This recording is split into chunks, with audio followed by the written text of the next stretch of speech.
कोई डॉक्टर अब नहीं, सिर्फ अल्लाह से मदद मांगे। अल्लाह ही देने वाला है, बीमारी का देने वाला, शिफा देने वाला अल्लाह। इन्होंने बोले बेटा शिफा देने वाला भी अल्लाह है, कोई नहीं जाएगा दवाखाने को, बस खामोश बैठो। चले जाएंगे। दीवाने दीवाने बातें क्या है ये, 3 बजे रात को, पहले तबीयत खराब, ऊपर से दिमाग खराब, लेके चलो नहीं बोलेंगे। जबरदस्ती करके हाथा पारा पकड़ के एम्बुलेंस में डाल के लेके जाते कि पंपिंग करने की नौबत आ गई। करके वापिस लाए, उसके बाद वेंटिलेटर वगैरह ये वो लगा के 2-3 दिन में फिर से फ्रेश कर दिया उनको। जब तबीयत संभली तो बच्चे बोले दिमाग खराब हो गया था तुम्हारा। दवाखाने को जाने की बात आई तो बोले कि नहीं अल्लाह करने वाला है, अल्लाह करने वाला। बोले बेटे ऐसा बोला, बोले जुनून चढ़ा हुआ था दिमाग पे आपके मुल्ला जी का। बोले नहीं आप, बोले कौन से डॉक्टर के पास लग जा रहे, बोले रामेश के पास। बोले खैरुल्लाह के हाथ की ना दवा खाऊंगा, ना गोली, ना इंजेक्शन, ना टॉनिक। नहीं आते तो चले जाते थे, आज ज़ियारत होती थी आपकी। पकड़ के लाए, बच गए। बेगम भी बहुत औटे तो थोड़ा थोड़ा समझ में आया, सेंटीमेंट सेट होने लगा। बोले वाकई तो बात सही है भाई। गौर करने लगे, बोले बेशक देने वाला तो अल्लाह ही है, मगर फिर नौकरी कराने वाला भी अल्लाह ही है। देने वाला भी अल्लाह ही है, फिर डॉक्टर को पैदा करने वाला भी। शिफा डायरेक्ट भेजना था, डॉक्टर कई को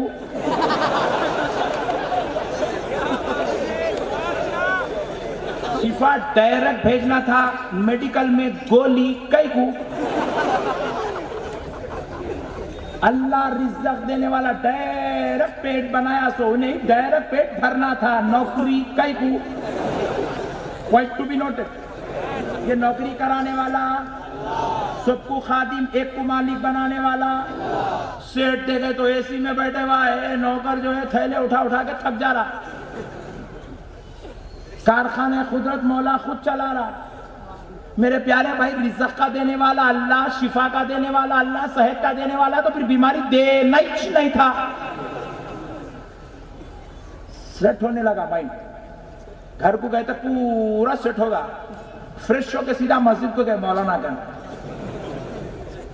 जाकर मौलाना साहब आपका बयान सुना, खतरे की घंटी ऊपर लटक रही थी। अल्लाह का खैर, अल्लाह का शुक्र है, औलाद फरमा बरदार है, रात को लग गई, 5 लाख रुपए खर्चा करी, ठीक ठाक होकर ठहरे वहां हूं। मगर आपका जवाब आपके हिसाब से ही देता हूं, बोला। जाके सदर साहब के घर पे मिला। सदर साहब बेचारे चाय पिलाए, बोले देखो साहब, मरने से पहले एक आरजू पूरी करना चाह रहा हूं। क्या? ये इमाम साहब को सबक सिखाना चाह रहा हूं। बोले वो कैसे? आप तनख्वाह कब देते? पहली को। बोले साहब खबरदार, अल्लाह के वास्ते अब ये पहली को आप तनख्वाह नहीं देंगे जब तक मैं नहीं बोलूंगा। गौर करने वाली बात, पहली को आप तनख्वाह नहीं देंगे। इत्तेफाक से पहली हो गई। इमाम साहब असर की नमाज में इंतजार में, सदर साहब आते। सदर साहब आए मगर लिफाफा नहीं लाए। सदर साहब मगरिब में भी आए, फिर भी लिफाफा नहीं लाए। ईशा में आए, इमाम साहब का चेहरा छोटा होगा। 2 तारीख चले गई, 3 चले गई, 5 के दिन इमाम घर में बैठ गया, आया ही नहीं मस्जिद। परेशान हो गए, बोले क्या बात है इमाम साहब नहीं? जाके पूछा, तनख्वाह दो तो नमाज लो। कौन? वही जुम्मा को बोला। तो गौर करने वाली बात है। सदर साहब बोले भाई तुम तनख्वाह रोक दिया, बोले उन्हें घर में बैठ गया, नमाज रोक दिया। बोले अब मैं आता हूं। बोले बुलाओ उसको मस्जिद से। बुलाए। इमाम साहब आप बोले ना, हर चीज का देने वाला अल्लाह, खिलाने वाला, पिलाने वाला, जिलाने वाला, सुलाने वाला, तनख्वाह देने वाला अल्लाह। ये क्या है भाई? और एक साहब क्या? आप जान रही हो? अच्छा, नो प्रॉब्लम। आपकी मम्मी इंतजार कर रही है। सुभान अल्लाह। गौर करने वाली बात है। बोले इमाम साहब तनख्वाह खैरुल्लाह से नहीं लेना। सदर साहब खैरुल्लाह, सदर साहब का ने 10-10 रुपए 20-20 रुपए जमा करे तो पूरे खैरुल्लाह, खैरुल्लाह का चंदा, खैरुल्लाह से तनख्वाह हरगिज नहीं लेना। इमाम साहब अल्लाह से लो। इमाम साहब के फाख्ते उखड़ गए। उन्होंने बोले मेरी तकरीर मेरे ऊपर रिटर्न। बात समझ रहे भैया? बोले आप ये क्यों ऐसा बोल रहे हैं? बोले मौलाना साहब आप जुमा में तकरीर करें सिर्फ अल्लाह से लेना, अल्लाह से लेना, अल्लाह से लेना। मैं भी अकीदा बना लिया अल्लाह से ही लूंगा, बंदे से लेना शिर्क है बोल के मेरी खोपड़ी में बिठा दिया। मेरे को रात तबीयत खराब हो गई, मेरे बच्चे दवाखाने को लेके जाने वाले थे। मैं चिल्ला के बोला हरगिज़ दवाखाने को नहीं चलूंगा क्योंकि खैरुल्लाह से मदद लेना शिर्क है, सिर्फ अल्लाह से लूंगा बोला। इमाम साहब मुस्कुरा के बोले तुम भोले हैं जी बहुत। मैं दीन के मामले में खैरुल्लाह से मदद लेना शिर्क है बोला। क्या गेम पलटा देंगे पट्टा? दुनिया के मामले में खैरुल्लाह से ले सकते, दीन के मामले में लेना शिर्क है। ऐसा आप गलत समझे। दवाखाने को जाके दवा ले सकते खैरुल्लाह से, नो प्रॉब्लम। एजुकेशन ले सकते, नो प्रॉब्लम। बोले मौलाना आप जो नमाज पढ़ा है वो दीन है दुनिया है?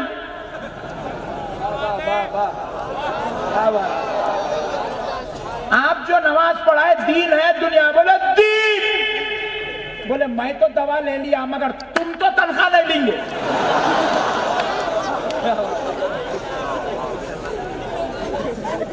मस्जिद में एसी लगाना ऐलान हो रहा। भाई कौन है अल्लाह का बंदा अपने अम्मी के नाम से एसी लगाया, लोगों को ठंडक, अम्मी को जन्नत में ठंडक।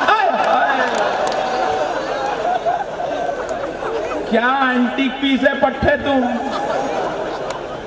तुम्हारे अम्मी को जन्नत में ठंडी हवा लगती, हमाको हवा खिलाए तो। हाँ तुम यहाँ एसी लगाए तो वहां सवाब मिलता, और यहाँ वलीउल्लाह का दामन पकड़ लिया तो शिर्क हो जाता। बात समझ रहे मेरे भाई आप? ये मतलब की गंगा है मेरे भाई। ये सिर्फ भोले भाले मुसलमानों को हौला बनाने की मुकम्मल मुहिम है। हमारे को पूछते हैं उरूस में जाना हदीस में है क्या, कुरान में है क्या, हदीस में है क्या, कुरान में है क्या? वलीउल्लाह का ने फूल चढ़ाना हदीस में है क्या, कुरान में क्या? मस्जिद में एसी लगाया कुरान में है, हदीस में है एसी लगाना। मस्जिद में माइक ऐलान कर रहे भाई अल्लाह के घर को माइक दिला दो, इधर स्विच ऑन उधर सवाब ऑन। वाह! तो फिर ये माइक होना कुरान हदीस में है।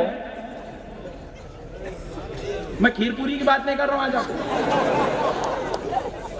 जो इनकी मस्जिदों में डिसाइड होगा वो बोल रहा हूं। बोला मस्जिद को जानिमाज दिला दो सवाब मिलेगा। जानिमाज पे नमाज पढ़ना, जाई नमाज पे नमाज पढ़ना, वो भी खालेन इटालियन मैट, जाई नमाज बेहतरीन आलिशान जाई नमाज। अब सहाबा याद नहीं आए? क्या बात है? सहाबा नमाज पढ़ते जब उठाते तो उनकी पेशानी कंकरों से भरी हुई रहती थी। बेशक उन्होंने कौन सी इटालियन मार्बल पे, इटालियन मैट पे सजदा करे मेरे भाई? अपने मतलब के तो पूरे आइटम होना, चंदा भी होना, पैसे भी होना, एसी भी होना, फ्याना भी होना, माइक भी होना, और उस बोले तो कुरान में होना। ये सिर्फ तुमको हौला बनाने की मुहिम बनाई जा रही है मुसलमानों, क्योंकि खुदा की कसम इनका मिशन है। अगर मुसलमान मस्जिद जाता है तो जाने दो, मदरसा जाता है तो जाने दो,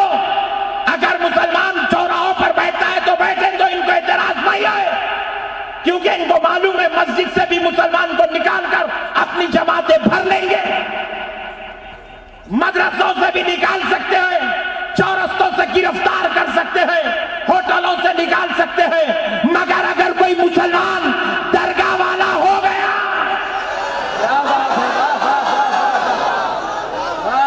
दरगाह वाले का ईमान नहीं बिगाड़ सकते। इसीलिए पूरी मुहिम लगाना है तो दरगाह के खिलाफ लगा दो, इतना लगाओ कि दरगाह को जाना शिर्क बना दो, दरगाह में ठहरना हराम बना। ये इनकी नापाक साजिश है, क्योंकि हर मुसलमान गुमराह हो सकता है। मुझे कहने दो, नमाजी गुमराह हो सकता है, रोजेदार गुमराह हो सकता है, हाजी गुमराह हो सकता है, उम्रा करने वाला गुमराह हो सकता है, हाफिज कुरान भी गुमराह हो सकता है, आलिम दीन भी गुमराह हो सकता है, मुफ्ती भी गुमराह हो सकता है, मगर जिस पे ताजुल औलिया की नजर हो जाए,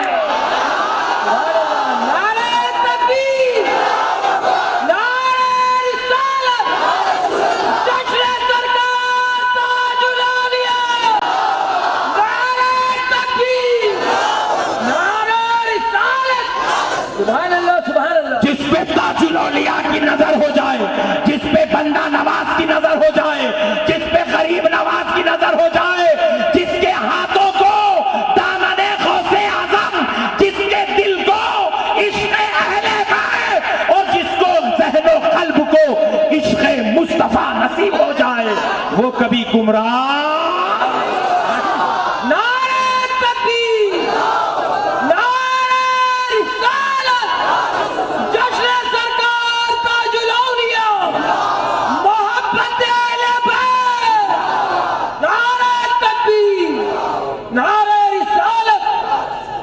मेरे दोस्तों, ये अल्लाह का बनाया हुआ निजाम है मेरे भाई। आप डॉक्टर कने गए बगैर आपको सेहत, आपको डॉक्टर से हेल्प लेना ही लेना पड़ेगा। आपको अपने मालिक की नौकरी करना ही करना पड़ेगा। आपको अपने बड़ों के साथ रहना पड़ेगा। आप एक डॉक्टर के बगैर, एक हाकिम के बगैर, एक इंजीनियर के बगैर, एक उस्ताद के बगैर, एक मुफ्ती के बगैर आप अपनी जिंदगी जैसे नहीं गुजार सकते। खुदा की कसम, ये डॉक्टर, इंजीनियर, ये मुफ्ती, आलिम, ये बाप और उस्ताद दुनिया की कामयाब जिंदगी के लिए जरूरी है, और आखिरत की कामयाब जिंदगी के लिए, जन्नत में जगह बनाने के लिए औलिया अल्लाह की सोहबत जरूरी है। सुभान अल्लाह, सुभान अल्लाह। औलिया अल्लाह की दोस्ती जरूरी है, औलिया अल्लाह से ताल्लुक जरूरी है।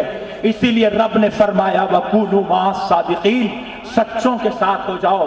और गौर करके सुनो मुसलमानों, रब इरशाद फरमाता है, कुरान पाक है, यौम नदउ कुल्ल उनासिम बिइमामिहिम, सुभान अल्लाह। बरोज़े महशर जन्नत की तरफ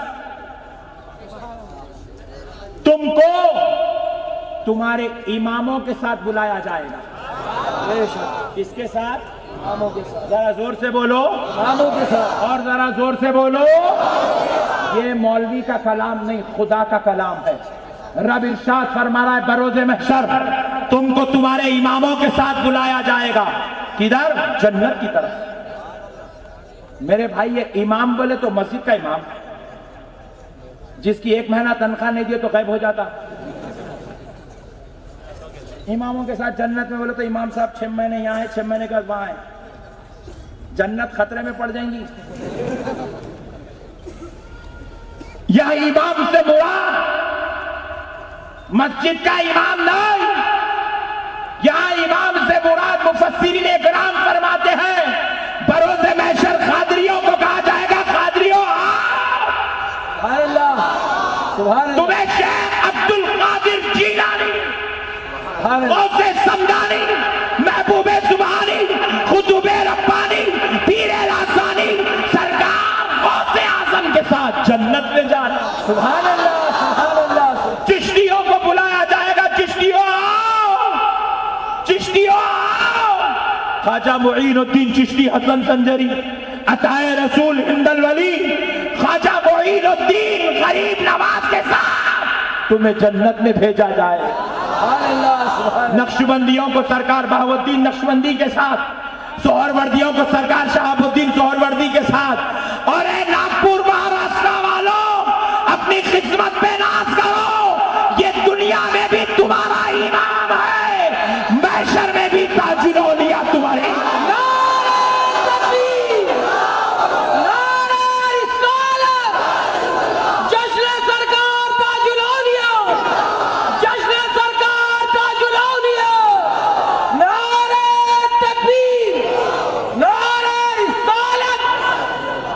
ये हमारे इमाम हैं। बरोज महशर नागपुर वालों, महाराष्ट्र वालों, और कहा जाएगा है ताजुल औलिया के चाहने वालों, आओ आओ, ताजुल औलिया के साथ तुम्हें जन्नत में भिजाया जाए। ये है मेरे भाई इनकी शान। ये कोई मामूली लोग नहीं है, ये रब के बनाए हुए बंदे हैं। देखो मेरे भाई, अल्लाह अल्लाह है, खुदा की कसम अहले सुन्नत अल्लाह की जात पर जैसा ईमान रखती है, अल्लाह की इज्जत और जलाल की कसम वैसा ईमान कोई और नहीं रख सकता। बेशक अल्लाह हमारी शहरग से भी ज्यादा करीब है। मेरे भाई जरा गौर करें, ये कुदरती निजाम बनाने वाला अल्लाह है। बाज लोग औलिया अल्लाह से मदद मांगने को शिर्क कहते हैं। मैं पूछता हूं तुम्हें कलमा किसने पढ़ाया? अल्लाह ने पढ़ाया या नबी उल्लाह ने पढ़ाया? Point to be noted. अल्लाह ने पढ़ाया या नबी उल्लाह ने? जरा जोर से। रसूल अल्लाह ने पढ़ाया, हुजूर ने कलमा पढ़ाया। तुम्हें हक का रास्ता किसने बताया? रसूल अल्लाह ने बताया। अच्छे और बुरे की तमीज किसने बताई? रसूल अल्लाह ने बताई। फिर बोलते हैं गैरुल्लाह से मदद लेना शिर्क है। फिर हौले ये सब कहां से लिया रे?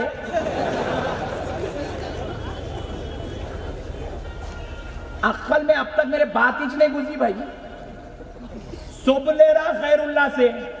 कुरान किसने दिया? बोलो अल्लाह ने। टेंशन न लो, बोलो अल्लाह ने। अल्लाह ने किसको? तुम्हारा कुरान का देने वाला अल्लाह, मगर दिया किसको? रसूल अल्लाह को दिया। अच्छा, रसूल अल्लाह को भी दिया तो डायरेक्ट नहीं जरा देखो नबी ले लो, नहीं जिब्रील लग जाके दे दो। इतने मदद, इतनी हेल्प, इतने वसीले, इतने जरिए, सो दीन पूरा जरियों पे टिके हुआ है। ये हौला फार्मूला चुका अल्लाह से लो। कहां से लाए रे बड़े भाई ये फार्मूला? गौर करने वाली बात है मेरे भाई। अब हदीस हदीस हदीस हदीस हुल्लड़ मचा रहा पट्टा। एक नई नेमत मिल गई है साहब, वो धूम मचा रहा हदीस। बोलते कि फुप्पा डर जा रहे हैं, चिच्चा डर जा रहे हैं, खालूबा डर जा रहे हैं। माँ हदीस बोल जाएंगे, क्या पता चलना। हदीस बोल रहा, डरा के मुर्दा निकाल दे रहा सामने। अबे हौले हदीस भी मिली रसूलुल्लाह, सुभान अल्लाह। अरे रसूल अल्लाह ते डायरेक्ट बोले, रसूल अल्लाह हजरत अबू बकर को बोले, सुभान अल्लाह। बेशक हजरत अबू बकर हजरत उमर को बोले, सुभान अल्लाह। हजरत उमर हजरत उस्मान को पहुंचाए, हजरत उस्मान मौला अली को दिए, सुभान अल्लाह। अलीउल मुर्तजा मौला हसन को दिए, मौला हसन मौला हुसैन को दिए, हुसैन जैनुल आबिदीन को दिए, जैनुल आबिदीन इमाम बाकिर को दिए, इमाम बाकिर मौला मूसा हजरत जाफर सादिक को दिए, मौला जाफर सादिक इमाम मूसा काजिम को दिए, इमाम मूसा काजिम आके इमाम बुखारी को दिए। इतने वसीले वसीले वसीले वसीले वसीले चले तो हदीस की किताब बनती। बेशक बेशक। पूरे हदीस के अंदर खाली हदीस नहीं है, सनद लिखी हुई थी पूरी। फुला ने फुला से रिवायत किया, फुला ने फुला से रिवायत किया, फुला ने फुला से रिवायत किया, फुला ने। इतनी हेल्प लेके हदीस लेके नीचे आके बोलता हेल्प नहीं लेना। अगर मदद लेना शिर्क है तो सबसे बड़े शिर्क का नाम हदीस है। क्योंकि बगैर मदद के हदीस पहुंच नहीं नीचे बेशक पहुंची। बाज हदीसें ऐसी है रसूल अल्लाह और इंतहाई रावी के बीच में 20 रावी है, 10 रावी है, 25 रावी है। और अभी सनद का सिलसिला, हदीस की रुवात का सिलसिला बंद नहीं हुआ, अभी भी चल रहा। अरब में आज भी हदीस बयान हो रही है रिवायत के साथ। तो वो अगर देख लेंगे तो रसूल अल्लाह से लेकर यहां तक 1400 साल में बीच के रावी कमो बेश 100 से ज्यादा है, 200 से ज्यादा है, 150 से ज्यादा है। मेरे प्यारे भाई बोल रहे हैं कि वसीला लेना मना है, डायरेक्ट अल्लाह से लो, क्योंकि डायरेक्ट हदीस भी रसूल अल्लाह से ले। दीन का पूरा दारो मदार वसीले पे टिका हुआ है मेरे भाई। बेशक आप ताजुल औलिया को छोड़े तो ताजुल औलिया का कुछ भी नहीं बिगड़ता।